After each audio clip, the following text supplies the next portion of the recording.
Is the multiverse real? Chapter 1. The Door with No Hinges. There is a question that hums behind almost every other question, like a low cosmic note you can feel more than hear. Is the multiverse real? It sounds like science fiction because it was science fiction worlds layered like pages of a book, realities branching like coral. But for the first time in human history, serious physics has pressed its ear to that low note and asked carefully if it's more than a story we tell ourselves, if it might be the shape of reality. I want you to imagine a dark theater. The lights are down. A single door stands at center stage. It has no hinges, no knob, no seams.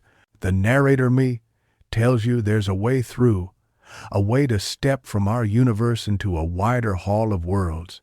And you, listening in your car, or with your eyes closed in bed, or glancing at your phone on a bus, feel it. That mixture of thrill and dread that only big questions give. But before we try the door, we need to understand how it came to be on the stage at all. Physics is a set of conversations between reality and mathematics. Sometimes the math arrives with a swagger and the universe shrugs. Other times the math is shy and the universe welcomes it like an old friend. The multiverse belongs to that second group. Not a single theory created it by design, like an architect's sketch of a future city. Instead, several of our best theories stumbled over it, the way sailors once stumbled over new continents, by following the winds of evidence and the stars of reason. Let's start with cosmic inflation, the idea that in the first sliver of a second after the Big Bang, space itself expanded faster than light, not objects moving through space, but space stretching. Like a magic trick no stage magician could manage without breaking the laws of physics, inflation was proposed to explain puzzling facts about our universe, why it looks so smooth and flat on large scales, why regions that should never have been in contact share the same cosmic temperature, why the seeds of galaxies appear as faint ripples in the microwave afterglow of the Big Bang. Inflation accounted for all of this in one bold breath. But inflation came with a surprise. If space can expand violently once, why should it stop everywhere at the same time? In many models, inflation ends in patches, like fireflies winking out across a field. Where inflation ends, a bubble forms hot, dense, expanding, a universe. Elsewhere, inflation continues, roaring forward, birthing more bubbles. If the math is right, the process never stops. The field that drives inflation fluctuates quantum mechanically. In some regions it decays, in others it jumps higher, like a restless flame. The result is eternal inflation, a space-time froth of pocket universes, each with its own laws etched by local conditions. Our universe would be one bubble in a foamy sea. Another path to the multiverse begins with strings. At scales so small that even imagination struggles, string theory replaces point-like particles with loops of vibrating energy. A string's note, its frequency, determines whether we hear an electron or a quark or something stranger. But strings want more room than we see. Their math flows smoothly only in higher dimensions, 10 or 11, depending on the version you prefer. To fit those extra dimensions into the universe we observe, they must curl up tightly, compact and invisible, like a hand folded into a sleeve.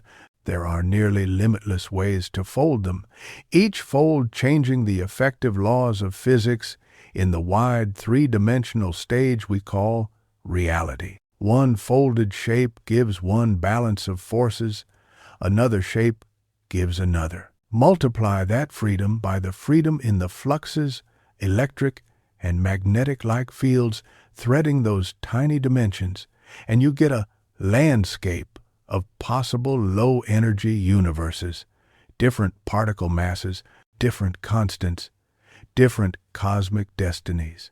String theory didn't set out to invent an atlas of worlds. It set out to unify the one we know. Yet its mathematics, like a magician with too many scarves, kept producing more universes than we asked for. And so the scene widened. Perhaps our universe is not unique. Perhaps it is one of many valleys in a grander mountain range. You can stand in one valley and it will seem like all there is, but climb high enough and you see another, and a dizzying sense of scale pours in. And then there's quantum mechanics, the discipline that never stops making the world feel like a riddle. You know the famous lines, light is a particle and a wave. Particles exist in clouds of possibility until measurement prunes the cloud. Cats are alive and dead until the box opens and the universe chooses. There is an interpretation of these lines, the many worlds interpretation, that refuses to accept collapse as a magic word. Instead, it says, the wave never collapses. The atom decays and does not decays. The cat lives and dies. The world splits into two branches that never talk again. And every time a quantum event with multiple outcomes occurs, branching happens again and again. A billion silent forks in the path with every tick of a cosmic clock that isn't really ticking. Many worlds doesn't require new fields or new dimensions. It simply takes quantum mechanics at face value. The equations evolve deterministically. We experience one history because we are entangled with it, like actors stuck in their own scenes, unaware that the play next door is equally real. If many worlds is correct, then the multiverse is not a distant cosmos beyond our cosmic horizon. It is the near-at-hand branching of reality with every breath you take. Every choice you don't make exists relentlessly. Pause here. Don't rush. Let the air settle. The idea of the multiverse can intoxicate, and intoxication is the enemy of understanding. We need something stronger than wonder. We need reasons, painstaking, unromantic reasons, to treat this as physics rather than fantasy. Reason 1. Explanation. The multiverse offers ways to account for fine-tuning, which is a technical phrase for a delicate fact. If the strengths of forces or the masses of particles were slightly different, complex chemistry might fail. Stars might live brief, sterile lives. Planets might never form. No eyes would open to ask questions. How did the constants land in the narrow range that allows galaxies, carbon, and curiosity in a single universe picture? The odds look disturbingly small. In a multiverse, the question shifts, not why these constants, but in which universes can observers arise?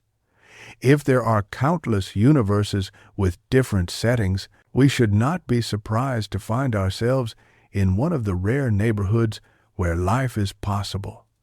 You cannot be born at midnight and complain that you see darkness outside the window. This is an anthropic answer, the most controversial form of explanation there is, but its logic is crisp. Selection effects are not superstitions. They are statistics applied to observers, done carefully. They can say more than, because we're here. Reason 2. Inevitability. Inflation and string theory and quantum mechanics are not fringe ideas we keep alive because they sound cool in podcasts. They were built to solve real problems. The horizon and flatness puzzles, the unification of forces, the behavior of matter at small scales. Each, in its own way, finds its most natural expression in a multiverse-like frame. We did not bolt multiverses onto them. Multiverses seeped out the sides. Reason 3. Hints weak, frustrating hints in data. Inflation makes predictions about the pattern of temperature fluctuations in the cosmic microwave background, and we have seen many of those predictions borne out. That's not proof of eternal inflation. It's evidence that the mechanism which can produce a multiverse explains the sky we see. There are searches for circular scars in the microwave map, possible bruises from collisions with other bubbles. So far, nothing watertight. Many worlds leaves no scars on the sky because every branch respects the same quantum rules. Our branch is no more entitled to fireworks than the others. String theory struggles to produce unambiguous, near-term tests. Yet it has led to conceptual revolutions, holography, dualities that unexpectedly map gravity to field theories without gravity, like a Rosetta Stone found in a chalkboard. None of these count as smoking guns for a multiverse. They count as reasons why the idea is not a tourist standing outside physics, but a traveler with a passport. Still, there are objections, sharp as winter. Critics say the multiverse is not science because it is not falsifiable. You cannot open the door with no hinges. If a theory can fit any result by waving at a landscape of possibilities, the fear is that it explains everything and therefore nothing. Worse, if it is true, it may be a cosmic dead end, a sign that our hopes for deeper understanding have run into a wall made of probability. Here be dragons, says the old map. Here be everything, says the new one. And what can we do with that? I don't dismiss these worries. I keep them on the desk beside me, heavy as paperweights. Science advances not by making everything believable, but by setting traps for our ideas and seeing which ideas cannot wriggle free. If the multiverse cannot be trapped, if it hides behind horizons or behind interpretations, then we must proceed with the care of an alpinist on thin ice. We must distinguish between what the idea motivates us to calculate and what it allows us to evade. We must use it when it sharpens our predictions and refuse it when it dulls them. Here is a pragmatic stance. The multiverse is not a single hypothesis, but a family of them. Each member must be judged on its merits. Eternal inflation is a dynamical claim about how the early universe behaved.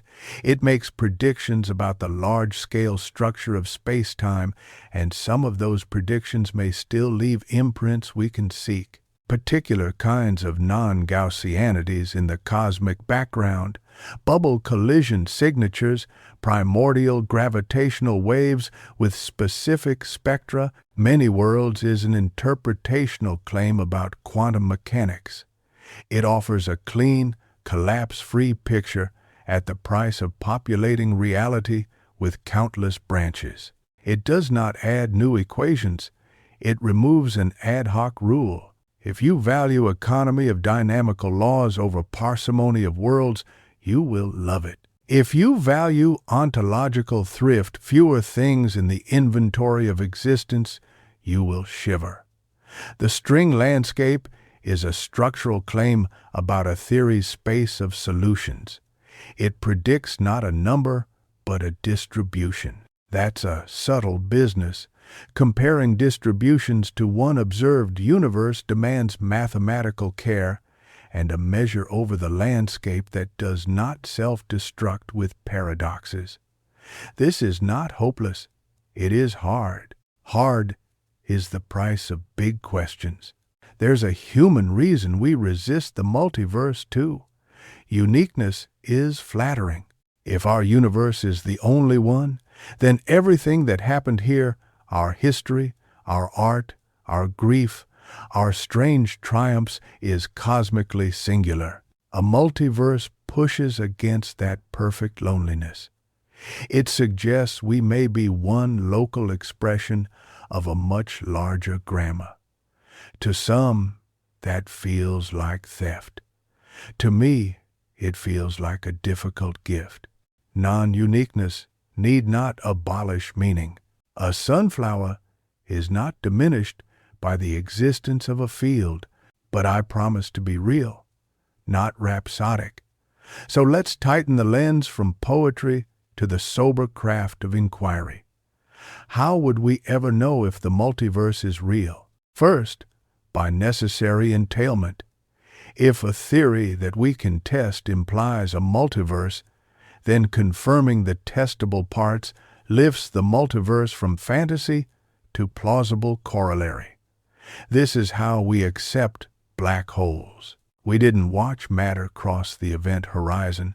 We accepted that general relativity, confirmed again and again, predicted things that look and behave like black holes, and then we saw their shadows, felt their colliding masses ring space-time like bells. For the multiverse, eternal inflation is the closest candidate for such entailment. If we were to measure a spectrum of primordial gravitational waves that strongly matches a class of inflationary potentials known to be eternally inflating, and if alternative non-eternal models became cornered by data, the argument would strengthen, not close the case but tighten it. Second, by statistical outcry.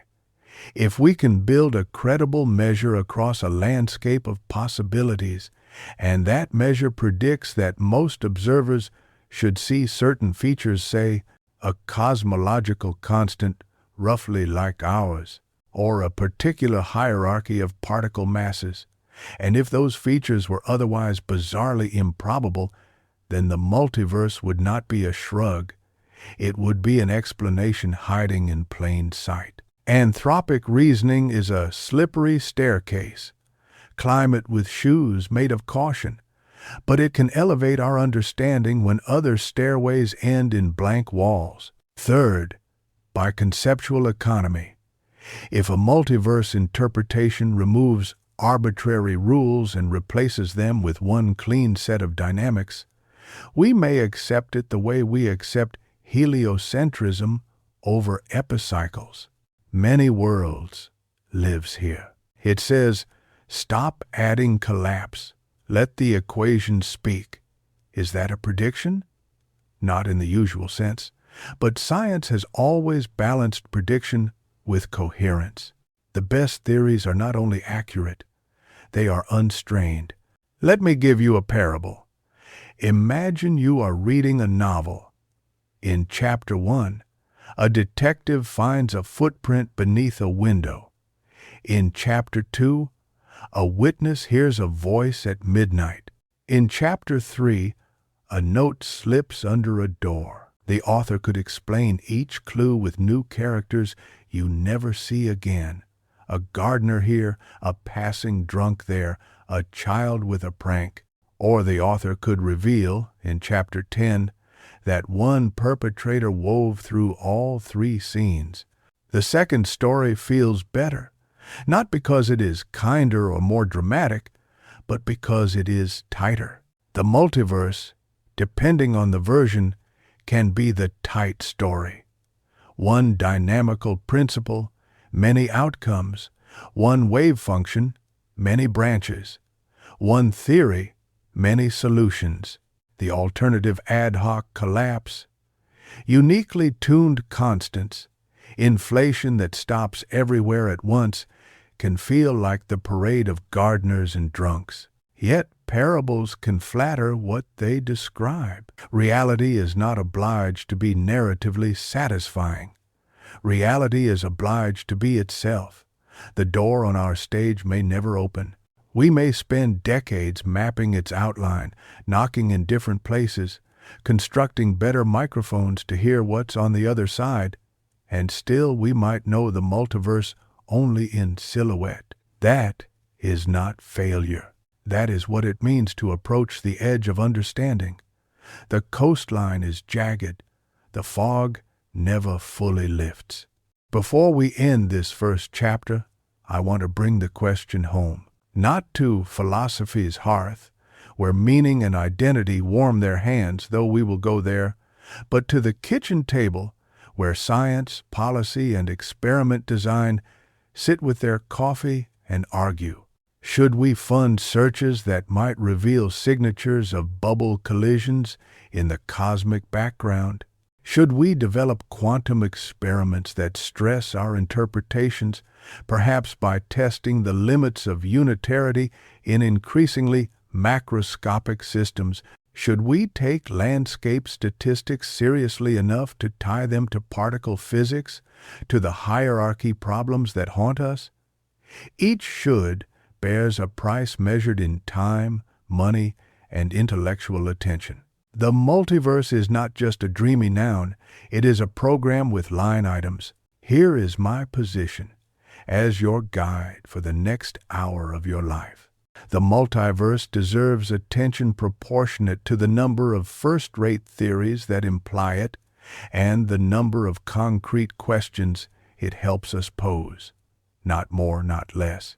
Reverence is not required, neither is scorn.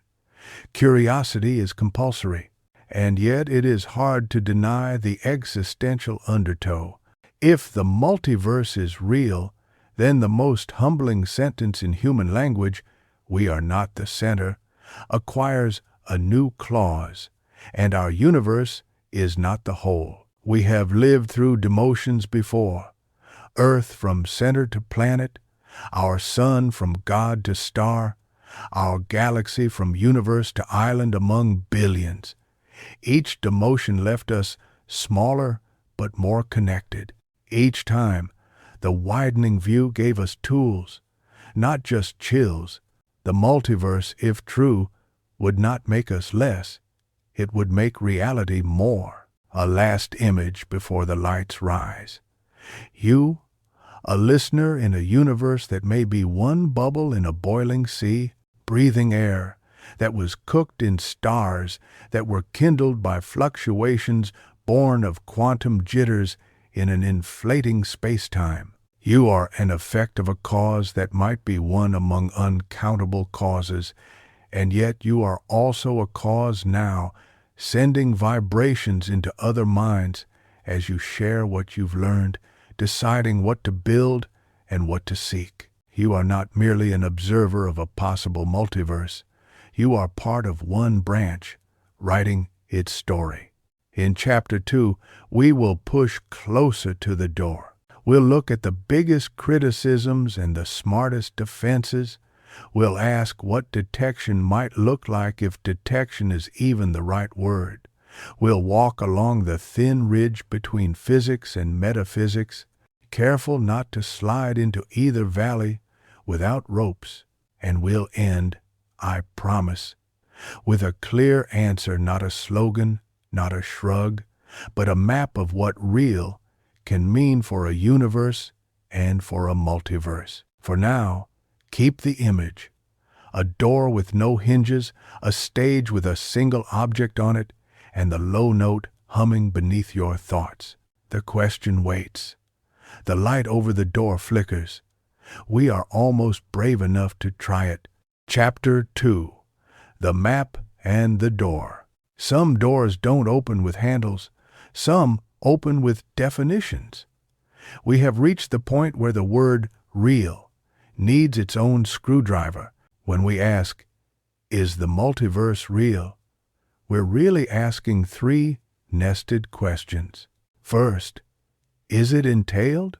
Does our best verified physics, extended honestly into regimes we cannot yet touch, require something multiversal in character branching, bubbling, or manifold solutions? Second, is it observable in principle?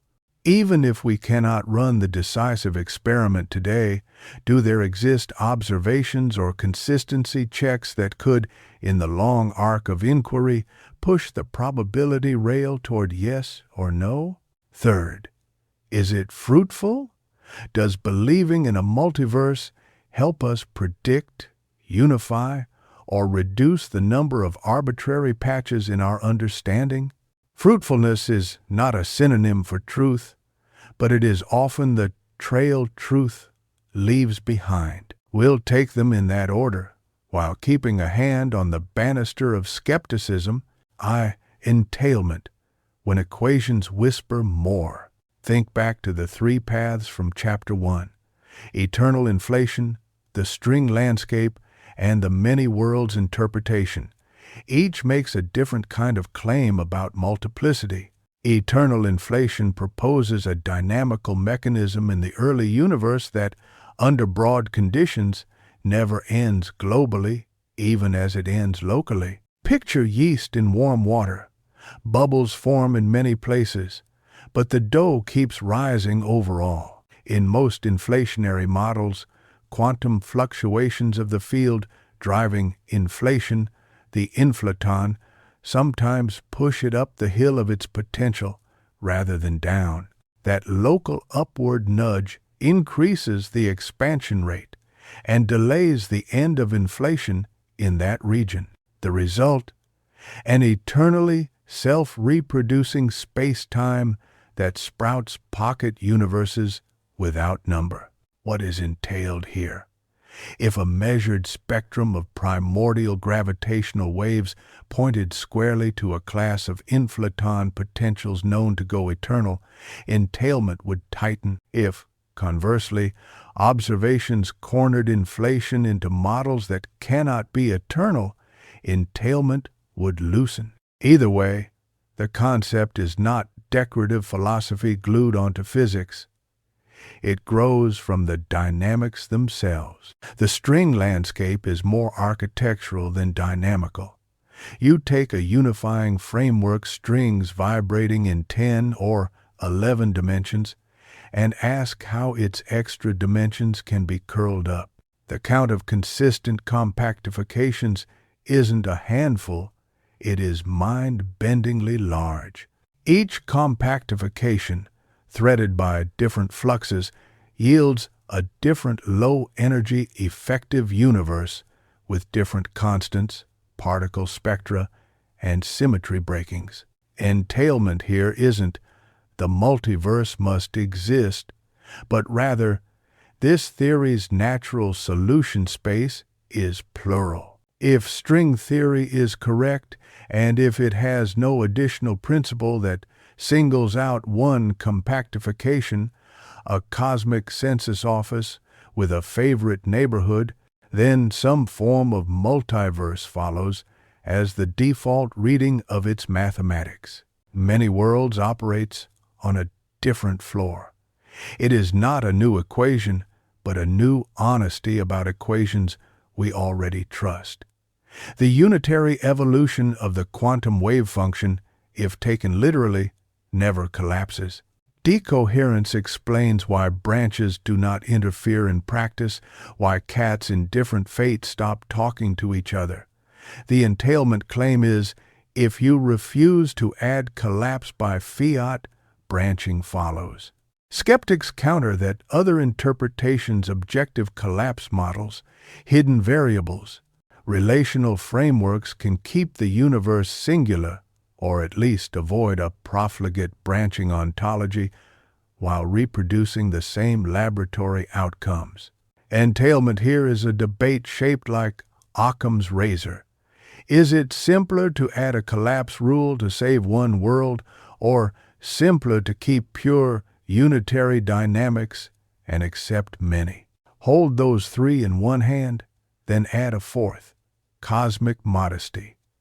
Even if none of the above held, we would still have an argument from non-uniqueness that physics keeps rediscovering. Every time we have guessed that the thing we observe is all there is, the continents, our star, our galaxy, we have been wrong. This isn't proof, it's a pattern. Reality seems to prefer ensembles. When a pattern reappears across centuries and instruments, you at least glance where it points. Entailment, then, is not a courtroom. Exhibit A, guilty. It is a triangle of pressure, dynamics, inflation, structure, string landscape, and interpretation quantum. Each, pursued for independent reasons, leans toward plurality. To ignore that convergence would be to ignore the geometry of the clues, i.k. observability. Listening for the other rooms, you cannot walk to the edge of our cosmic bubble and peer over the rim with a telescope. The limit set by the speed of light and the age of the universe is a wall, and the wall is not negotiable. But observability is more than direct seeing. Science often infers what cannot be seen from what can. Black holes were once only verbs in an equation. Now we have imaged their shadows and heard their mergers. Neutrinos were once desperate bookkeeping. Now they are instruments daily bred. The multiverse's best hope lies in this tradition of indirect but disciplined inference. 1. Bubble collisions, eternal inflation's fingerprints. If another bubble universe brushed ours in the early epochs, the collision might have left a faint, circular scar in the cosmic microwave background, CMB, a subtle ring or disk of temperature modulation with a particular statistical structure. Searches have been made, nothing conclusive has turned up so far. But the negative result is itself informative. It constrains how close other bubbles could have been and how violent their encounters. There is also the possibility of primordial gravitational waves with a spectral tilt that rules out large classes of non-eternal models or, conversely, disfavors potentials prone to eternal behavior. Either way, data tightens the theoretical leash. 2 measures and distributions, string landscapes predictions. If you have a vast space of possible universes, you need a measure, an honest way to count them, so you can ask, what do typical observers see? This is hard enough to seem like hubris. Measures are notoriously tricky. Count in the wrong order, and infinity will lie to you. Yet progress exists, proposals that tame paradoxes like the youngness problem or runaway weighting of rare events. If a well-posed measure yields a distribution for the cosmological constant that peaks near our value, or a pattern in neutrino masses or axion-like fields that we can test, then the landscape steps closer to empirical talk. A distribution is a subtler prediction than a single number, but it is not mush. Weather forecasts are distributions. You still bring an umbrella when they speak with enough confidence. 3. Macro quantum tests, many worlds stress tests. Many worlds lives and dies by unitary quantum mechanics. If future experiments demonstrate objective deviations from unitarity, collapses beyond decoherence, new noise that cannot be accounted for by environmental entanglement, the interpretation will be wounded. Conversely, as we push entanglement into larger, weirder regimes, levitated nanoparticles, macroscopic supercurrents, room temperature systems, the collapse hypothesis retreats. No decisive experiment has crossed the finish line, but the race is real, not rhetorical. 4. Consistency webs.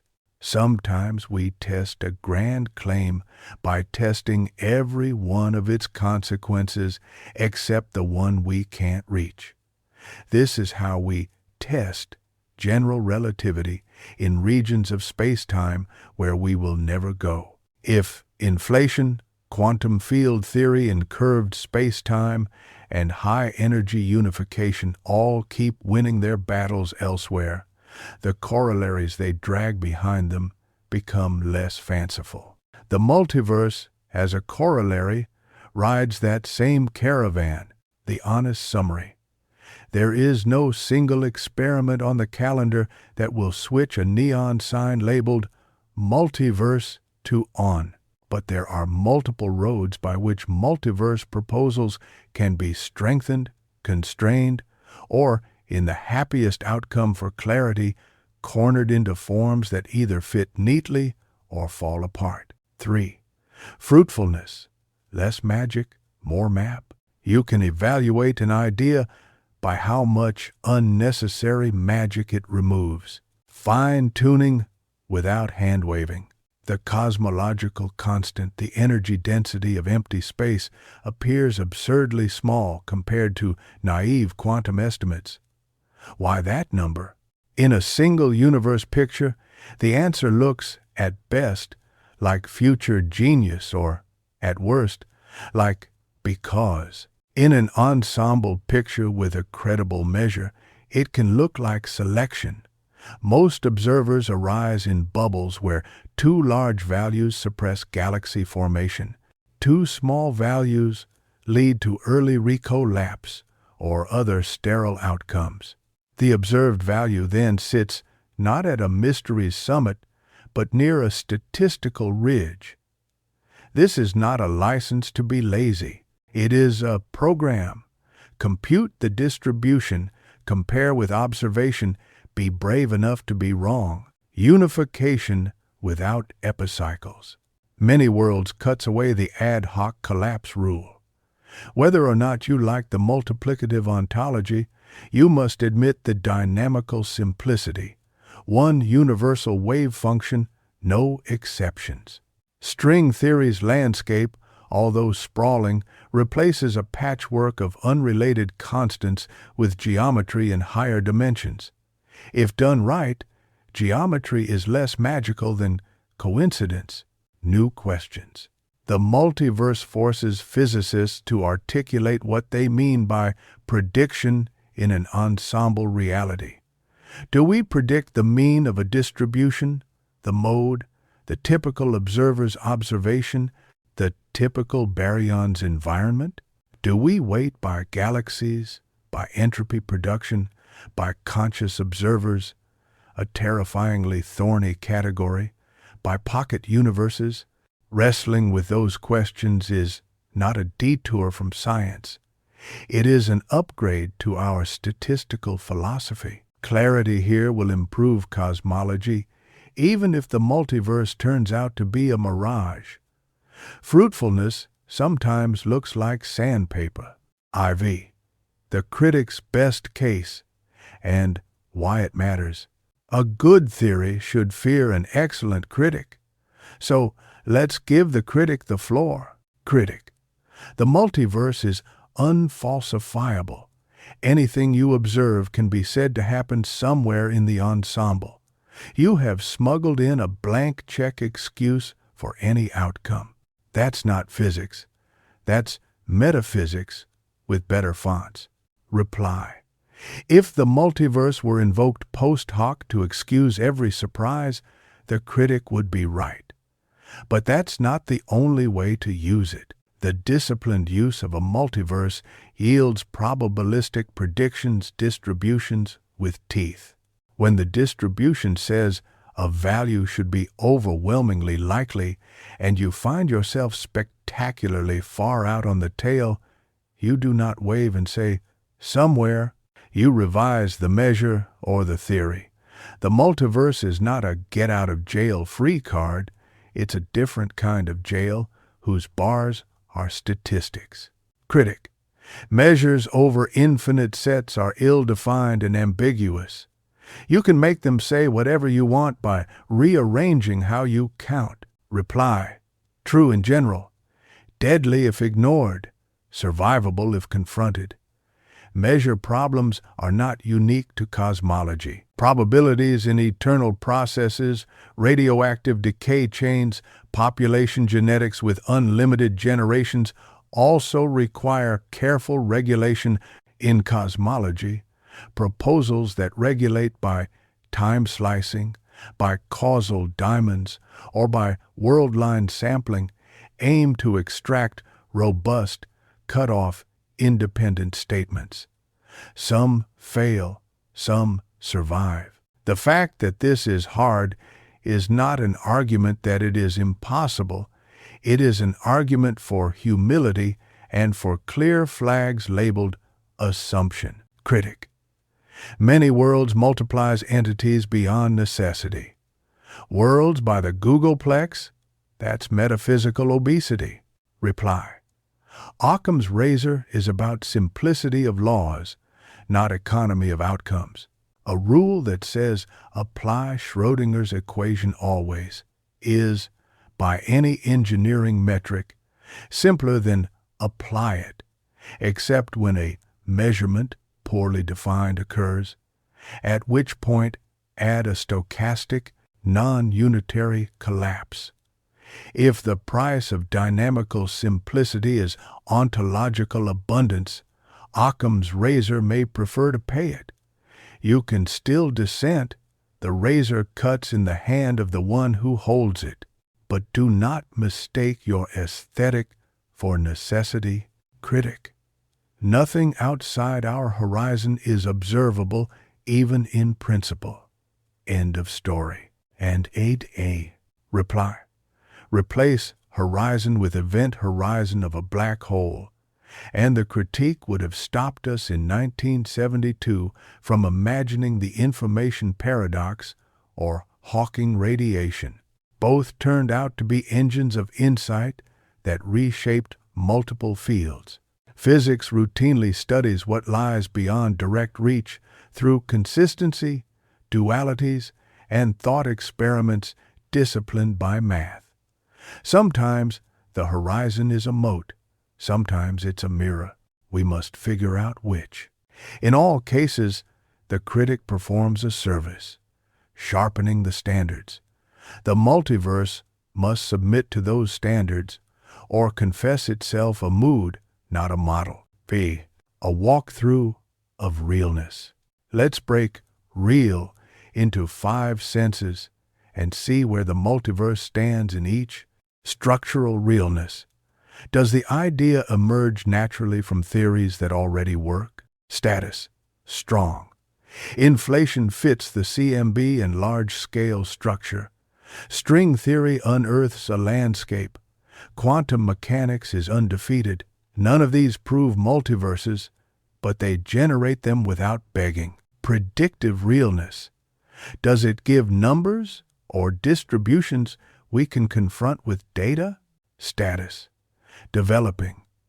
Anthropic predictions for the cosmological constant were made before its measurement, landed in the right ballpark, and have since been refined. Measures remain contentious, but falsifiable claims exist. For example, about the frequency of observers seeing certain parameter ranges. Inflationary signatures like primordial tensor modes are being hunted with zeal. Explanatory realness. Does it reduce arbitrariness? Status. Promising. Many worlds removes collapse. The landscape replaces capricious constants with geometry and flux. Eternal inflation ties large-scale uniformity to early dynamics. Methodological realness. Does it train good scientific habits rather than lazy ones? Status. Mixed but improvable. When used carefully, it forces clarity about selection effects and priors. When used sloppily, it rubber stamps surprises. The difference is ethics, not ontology. Ontological realness. Are there literally other universes out there, or next branch over? Status. Philosophically loaded. If you interpret equations literally, yes, branches are as real as the one you inhabit, and bubbles beyond our horizon exist whether or not you shake their hands. If you take a more instrumentalist view, real means usefully represented in the model, still a kind of real that can steer experiment. Realness, then, is not a light switch but a dimmer. The multiverse has moved the slider past zero in multiple senses, even if it hasn't hit full brightness. VI. If it's real, so what? You are making an audiobook, and your listeners deserve the part of the story that touches the bone, meaning without monopoly. If there are many universes, our meanings are local, not global, but they always were. Love was never going to bend a distant galaxy. It bends the person you hold. Your projects acquire not less significance, but a different sort. Not the only, but this one. The value of a song does not require every possible song to be silent. Ethics in the ensemble. Many Worlds raises a question that is not just clever but moral. If every physically possible outcome happens in some branch, does it matter what you choose? Yes, because you is the pattern of information in this branch, and your agency determines the measure, the weight of futures entangled with your act. Ethics lives in amplitudes. By choosing, you allocate reality's probability fluid. That is not nihilism. It is responsibility with a wave function, a larger humanism. The multiverse, if it exists, does not reduce us. It abolishes the last excuse for cosmic vanity while expanding our empathy. We are one local solution to the equations of being. That does not make us trivial. It makes us typical, and typical is profound when typical includes stars, minds, and the audacity to ask, the door. Again, return to the stage. The door with no hinges stands in the same pool of light. We have learned something unsettling and empowering. The door may be less a barrier than a metaphorical boundary between what we can directly survey and what we can justly infer. Here is a way to open it that does not require breaking physics. Map the inflationary planes. Keep observing the polarization of the CMB. Hunt the faint B modes that would be the fingerprints of primordial gravitational waves. Pin down the shape of the inflaton potential. If the only models that survive are those that go eternal, the door opens a crack. Weigh the landscape.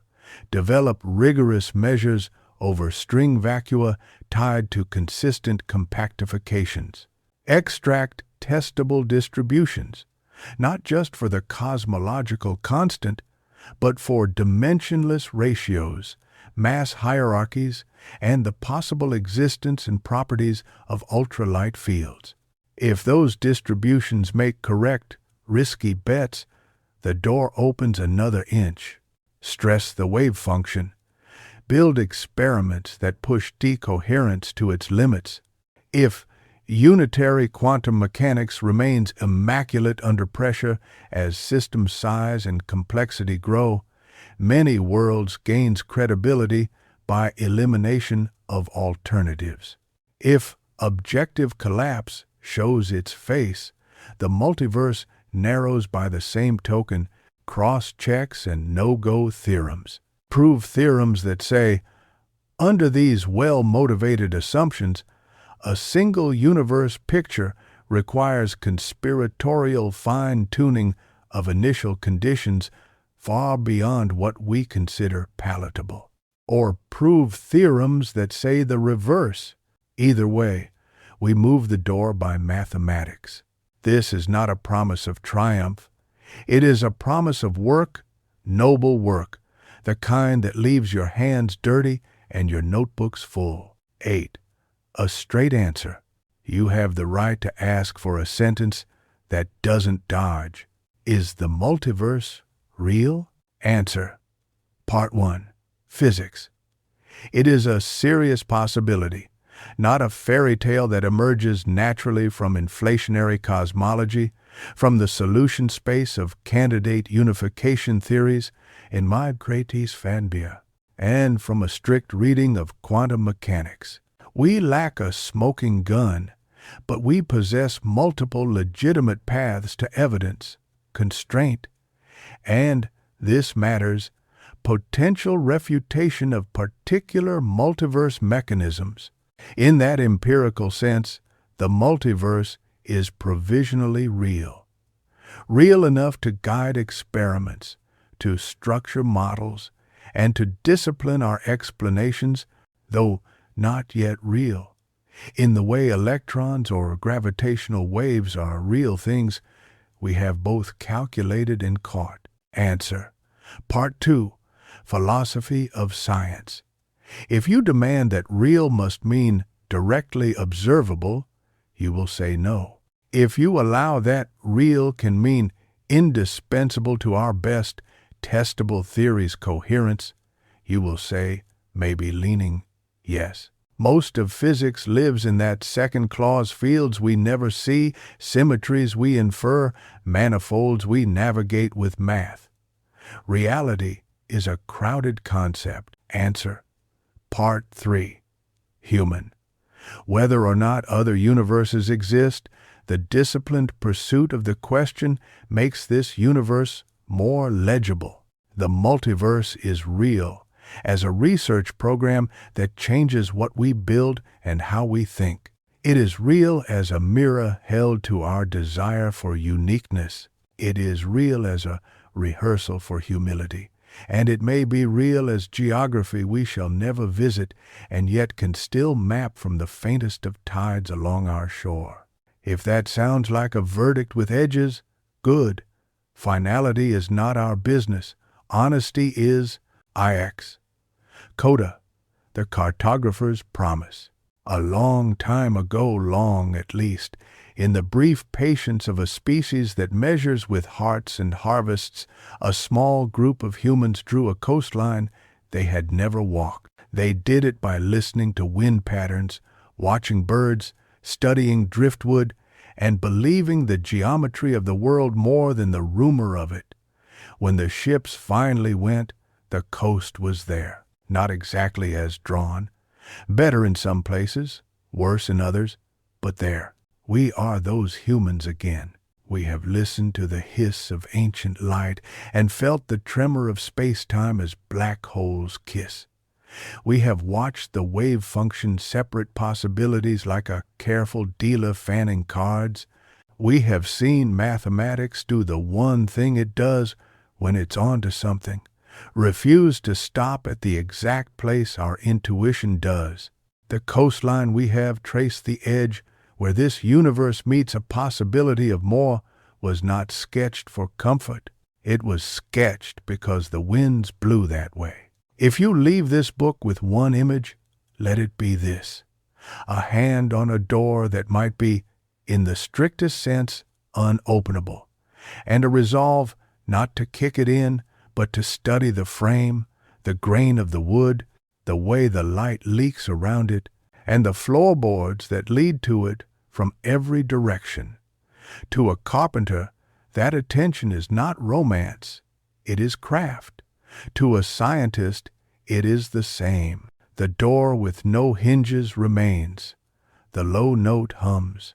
When you share this with someone on a late-night walk, over a kitchen table, through the small, bright rectangle of a screen, remember to tell them the truth we have earned, that reality is not obligated to be singular, and that our hunger to know is big enough to live with that.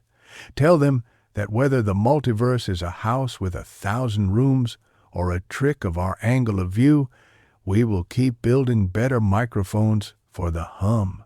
Tell them that curiosity is a kind of bravery, and tell them, finally, that whatever number of universes exist, we have exactly one life with which to ask. We are asking now. We are listening. The light over the door steadies. We go on.